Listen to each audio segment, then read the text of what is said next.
महाराष्ट्र में कुछ बड़ा धमाका होने वाला है। धोखा खाए नेता एक साथ आने की तैयारी में है, जिससे महाराष्ट्र में विधानसभा चुनाव के बाद अब एक बार फिर से सियासी माहौल गर्मा गया है। दरअसल सियासी गलियारों में ऐसी चर्चा चल रही है कि महाराष्ट्र की दो बड़ी पार्टियां जो पिछले वर्षों में टूटी हैं, उनके दोनों गुट फिर से एक हो सकते हैं। बताया जा रहा है कि दोनों पार्टियों को एकजुट करने की कोशिशें भी शुरू हो चुकी हैं। हम जिन पार्टियों के एक होने की बात कर रहे हैं, उनका नाम एनसीपी और शिवसेना है। मालूम हो कि शिवसेना में साल 2022 में टूट हुई थी, जब एकनाथ शिंदे के नेतृत्व में शिवसेना का एक बहुत बड़ा धड़ा उद्धव ठाकरे से अलग हो गया। इसके बाद राज्य में दो शिवसेना हो गई, एक शिंदे खेमे वाली शिवसेना, वहीं दूसरी उद्धव ठाकरे गुट वाली शिवसेना यूबीटी। अब चर्चा है कि उद्धव ठाकरे गुट बीजेपी नेतृत्व से बात कर फिर से एनडीए में आने की कोशिश कर रहा है। उधर एनसीपी अजीत गुट और एनसीपी शरद गुट के भी एक होने की चर्चा हो रही है। दावा किया जा रहा है कि एक बहुत बड़ा उद्योगपति एनसीपी की दोनों गुटों को एक करने की कोशिश कर रहा है। इसके अलावा उप मुख्यमंत्री अजीत पवार खुद भी चाहते हैं कि चाचा शरद पवार वाली पार्टी उनके साथ आ जाए और एनसीपी पहले की तरह एक हो जाए। मालूम हो कि 2023 में अजीत पवार 40 से ज्यादा विधायकों के साथ चाचा शरद पवार का साथ छोड़कर एनडीए में शामिल हो गए थे। गौरतलब है कि 2024 के आखिरी में हुए महाराष्ट्र विधानसभा चुनाव में एनसीपी और शिवसेना के दूसरे धड़े का प्रदर्शन बेहद ही खराब रहा था, जहां उद्धव ठाकरे वाली शिवसेना 90 से ज्यादा सीटें लड़कर सिर्फ 20 सीट जीत पाई थी।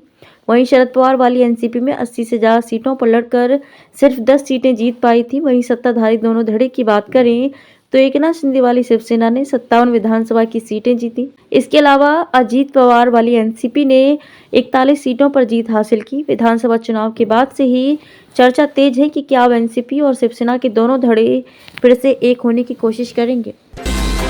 शिवसेना प्रमुख उद्धव ठाकरे ने कांदिवली पूर्व गढ़वा घाट आश्रम के संत श्री से लिया आशीर्वाद। मुंबई कांदिवली पूर्व शिवसेना पक्ष प्रमुख उद्धव ठाकरे ने कांदिवली पूर्व ठाकुर विलेज स्थित गढ़वा घाट आश्रम में सदगुरु शरणानंद जी महाराज परमहंस के आशीर्वाद लेने पहुंचे। उनके साथ शिवसेना युवा नेता आदित्य ठाकरे, सांसद प्रवक्ता संजय राउत, विधायक विनोद घोषालकर मौजूद रहे। आश्रम में दर्शन के बाद उद्धव ठाकरे अपने काफिले के साथ ठाकुर विलेज स्थित शिवसेना के पूर्व नगर सेवक योगेश भोये के मार्गदर्शन में शिवसेना की शाखा संख्या 25 में कार्यकर्ताओं से मुलाकात की। उसके बाद वह मीडिया से बात करने से मना करते हुए सीधे निकल गए। पहले मैं आपको बताना चाहता हूं कि मुंबई, महाराष्ट्र और संपूर्ण देश के शिवसेना के हमारे पक्ष प्रमुख उद्धव जी ठाकरे, माजी मुख्यमंत्री उद्धव जी ठाकरे आज संतमंद आश्रम मड़वा घाट के बाबा इनको दर्शन लेने के लिए आए थे वहां पे। और उनका ऐसा ये है कि कहीं पे भी शाखा अगर है ना वहां पे है तो शाखे में वो जरूर आते हैं, 2 कदम चल के लोगों को मार्गदर्शन करते हैं। तो ये शिवसैनिक का उनका एक पहले से रवैया रहा है और आज उस तहत यहाँ पे शिवसेना शाखे में वो आए और सारे शिवसैनिकों को एकदम जल्लोष में उनका स्वागत किया है। और यही जल्लोष हम लोग ये महानगर पालिका में हम आपको दिखाएंगे। जय हिंद, जय महाराष्ट्र।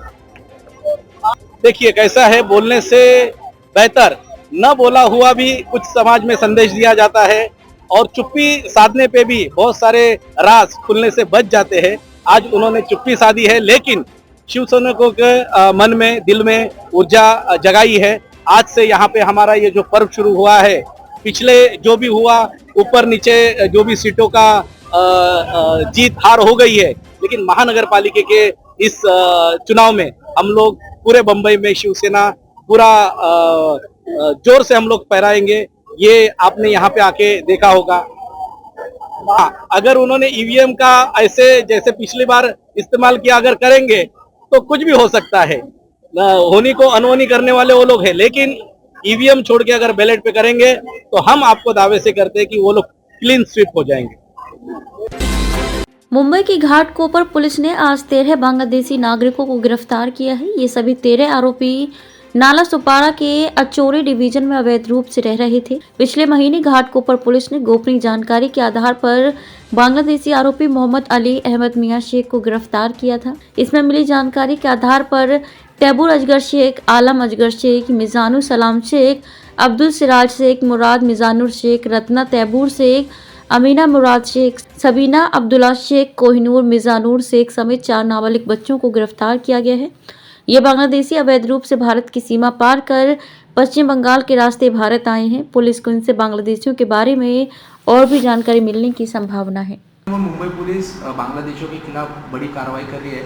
आपके हाथ भी लगभग 13 बांग्लादेशी लगे हैं। किस तरह से ये पूरी इंक्वायरी हुई और ये 13 बांग्लादेशियों के पास कैसी पहुंची मुंबई पुलिस?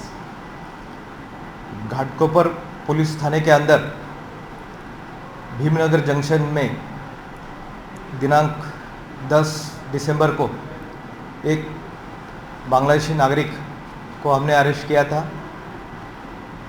उसके ऊपर केस दाखिल हुआ था।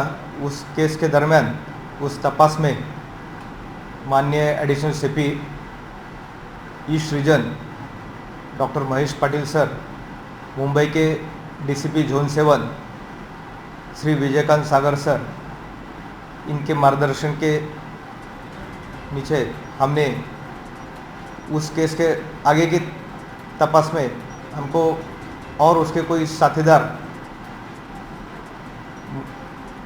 नाला सोपारा और कोई जगह रहते हैं ऐसी जानकारी मिली। उस विषय में बांग्लादेशी अवैध घुसखोर नागरिकों के ऊपर कार्रवाई करने के माननीय सीपी सर, माननीय स्पेशल सीपी सर, माननीय जॉइंट सीपी सर, इनके सख्त आदेश थे।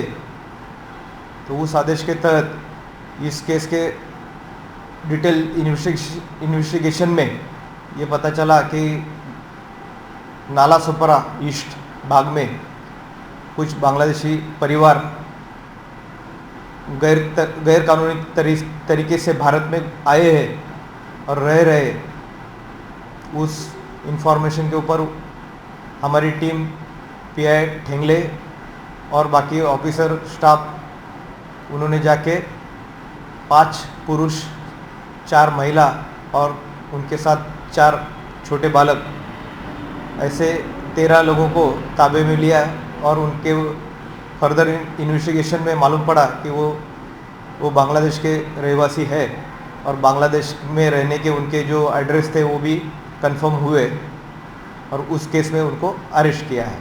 सर, किस रूट से, किस तरह से ये भारत में घुसे हुए हैं? कुछ दलाल भी इनके पीछे है क्या? ऐसी कुछ इंक्वायरी चली?